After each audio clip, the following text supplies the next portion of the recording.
এবার কেমন একটা গরু কিনবো, পুরা এলাকায় তাক লাগাই দিমু। তাক তো লাগবো, পুরা আন্তর্জাতিক নিউজ হয়ে যাবো, বুঝছস? অবশ্যই। হ্যাঁ অবশ্যই। কেউ বাতি যা কই যাইতেছো এত সাজ্জা গুজ্জা? কাকা গরু কিনতে যাইতেছি। ও গরু নি? হ্যাঁ ও আচ্ছা ঠিক আছে, যাও, দোয়া রইলো। ঠিক আছে, দোয়া কইরেন। এবার 5 কেজি করে গোস্ত পাইবেন। আচ্ছা আচ্ছা ঠিক আছে। এবার বড় গরুটাই কিনবো। গিয়ার সব সময় আপে থাকবো, বুঝছো? হ্যাঁ পকেটে যে টাকা নাই এটা মানুষের বুঝতে দেওয়া যাইবো না। পকেটে যে মাত্র 3600 টাকা আছে, এটা মানুষের বুঝতে দাও। আসলেই। How much? মাছ বাজার তো এই সাইডে না, মাছ বাজার ওই সাইডে, ওই সাইড। আরে মিয়া, আপনারা মাছ বাজারের কথা জিগাই নাই, আপনারা গরুর দাম জিগাইছে। ও আচ্ছা আচ্ছা ভাই, ইংলিশ মিংলিশ তো বুঝি না। সমস্যা নাই। গরুর দাম কত? গরুর দাম তো 150। কি কোন ভাই, আপনার গরু এত সস্তা? আসলেই ভাই 150? এত কম দামে কেমনে ভাই? এই হাটে সবচেয়ে কম দামে গরু আমি বেশি ভাই। ঠিক আছে ভাই, গরু আমাকে পছন্দ হয়েছে। ঠিক আছে। সাব্বির টাকা দে। এবড়া তুই দে।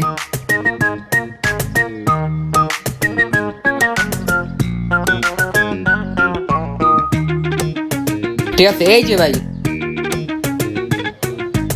আরে ভাই এটি লাগবে না, রাখতে দে। আরে রাহেন, আরে রাহেন ভাই। না না থাক, সমস্যা নেই, রাহেন, আপনি রাহেন। সাব্বির গরু কিন্তু একে রইছে। হ্যাঁ হ্যাঁ হ্যাঁ মাশাআল্লাহ। হ্যাঁ খোল, রশি খোল। ভাই টাকাটা? ওই মিয়া কি এর টাকা, টাকা না আপনারে দিলাম। চা পানা টেয়া না তো ভাই, গরুর টেয়াটা, গরুর টেয়াটা। গরুর টানা দিলাম।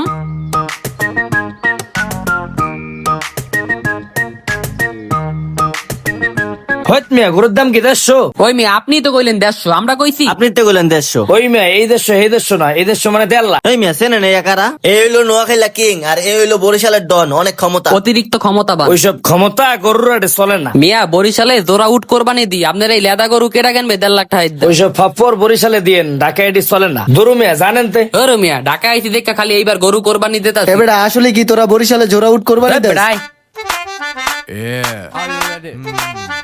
Everybody, সবাই একসাথে 1 2 3 let's go.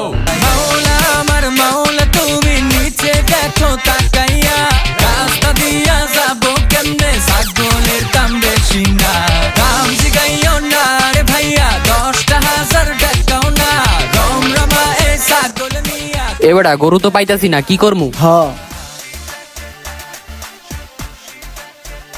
এই বেটা ইয়াসিন, গরু তো পাইতাছি না, আর একটা ছাগল লয়ে লই। হারা এলাকা মাইকিং করে আইছি বড় গরু কিনমু, আর তুই এখন কাজ ছাগল কিনতে? হ্যাঁ, শুধু মসজিদে মাইকিংটা করা বাকি ছিল। এই বেটা ইয়াসিন, ক এখন কি করবি? একটা কাজ কর, কেউ যদি জিগায় গরুর কথা, কবি কি আমাকে যে বাজেট, এই বাজেট অনুযায়ী হাটে গরু নাই। কবি এই যে সৌদির বাদশার কাছে অর্ডার দিয়েছে গরু, ওই গরু আইতে আইতে 1 বছর লাগবে ভিসা পাসপোর্ট হইতে, তো পরে সামনের বছর কোরবানি দিব। কবি কি সামনের বছর একবারে 10 কেজি করে গোস্ত দিব। হ্যাঁ এটাই কইতেই বরে। না রে? হ্যাঁ এটাই হ্যাঁ হ্যাঁ এটাই ঠিক। হ ভাই, ঈদ মোবারক ভাই, ঈদ মোবারক। হ এই যে গরু তো বানাই না চলতেছে ভাই, বড় গরু কিনছি না। হ হ আরো 2 ঘন্টার মতো লাগবো বানাইতে। হ মানুষের তো লাইন লেগে গেছে পুরো, মিয়া বুঝেন না, বড় গরু তো সারা এলাকা কাঁপায় লাইছি গরু কিনা। আচ্ছা আচ্ছা ঠিক আছে ভাই। এই বেটা এত ফাপ্পর দেশকে, আমরা গরুই কিনি নাই আর তুই কস গরু বানাই না। কিও ভাই, গরু না বানাইলেন, গোস্ত দিবেন না ভাই? মিয়া যাও। আরে বেটা এই দুনিয়াটা চলেই ফাপ্পরের উপরে, ফাপ্পরের উপরে আর বড় কিছু আছে রে? এই ভাতিজা গোস্ত কই? 5 কেজি গোস্ত না বাসায় পাঠানোর কথা ছিল। আরে কাকা ঝামেলা তো একটা হয়ে গেছে, মানে বুঝছেন, মানে আমগো যে বাজেট, এই বাজেট অনুযায়ী এত বড় গরু হাড়ে ওঠে নাই, তো এইবারকার গরু কিনতে পারি নাই। বাজেট তো বেশি বুঝছেন, আল্লাহর রহমতে বাজেট তো অনেক, তো এত বড় গরু তো হাড়ে ওঠে নাই। তো চিন্তা করছি ওই যে সৌদির বাদশার কাছে অর্ডার দিছি গরু, ওই গরুর ভিসা পাসপোর্ট ওই দইতে আইবো সামনের বছর ইনশাল্লাহ দিমু। তো সামনের বছর 10 কেজি করে গোস্ত পাইবেন আপনারা, আচ্ছা চিন্তা করেন না। ঠিক আছে গেলাম। কাকা রাগ কইরেন না, কিরে এমনি ফাপ্পর দিয়ে আর কয়দিন? জীবন আছে যতদিন। ও আচ্ছা।